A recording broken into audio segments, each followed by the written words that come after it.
একটা ডিম আর সুজি দিয়ে তেলে ভেজে তৈরি করছি মুচমুচে সুজির বিস্কিট।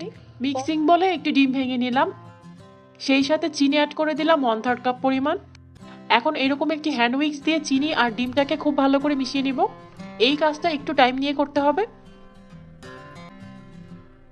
বেশ কিছুক্ষণ এইভাবে উইক্স করার পর চিনিটা যখন পুরোপুরি গলে যাবে তখন এখানে অ্যাড করে দিচ্ছি 1 কাপ পরিমাণ সুজি।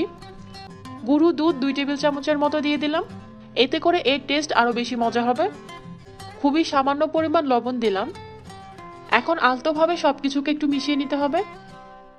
হাত দিয়ে আলতো করে চেপে চেপে এটাকে মাখিয়ে নিতে হবে। সুজির ডোটা মাখানো হয়ে গিয়েছে, এখন আমি এটাকে একটা সাইডে রেস্ট করতে রেখে দেব 10 মিনিটের জন্য।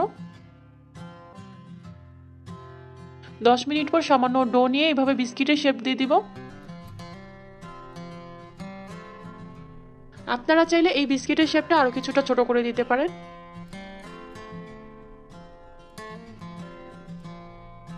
ঠিক এইভাবে আমি সবগুলো বিস্কিট বানিয়ে নিব। চুলায় প্যানে আমি পর্যাপ্ত পরিমাণ তেল নিয়েছি, তেলটাকে খুব সামান্য পরিমাণ গরম করতে হবে। তেলটাকে কিন্তু খুবই সামান্য পরিমাণ গরম করতে হবে। এখন এই অল্প গরম তেলে আমি সবগুলো বিস্কিট একটা একটা করে দিয়ে দিব। কম আঁচে বিস্কিটগুলোকে একটু টাইম নিয়ে আস্তে আস্তে ভেজে নিতে হবে। এতে করে এই বিস্কিটের ভেতরটা খুব ভালো করে কুকড হবে আর অনেক মুচমুচে হবে। একটা পাশে যখন হালকা একটু কালার চলে আসবে তখন এভাবে উল্টে দিব।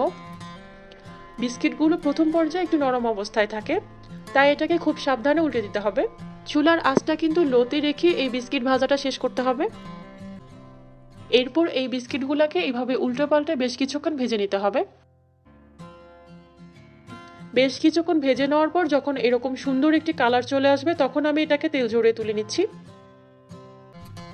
আমাদের মুচমুচে সুজির বিস্কিটটা একদম তৈরি হয়ে গিয়েছে। বিস্কিটগুলোকে ঠান্ডা করে তারপর আমি এখানে ভেঙে দেখাচ্ছি। আপনারা নিশ্চয়ই দেখে বুঝতে পারছেন এটা কতটা মুচমুচে আর পারফেক্ট হয়েছে। রেসিপিটা কেমন লেগেছে কমেন্ট করে অবশ্যই জানাবেন।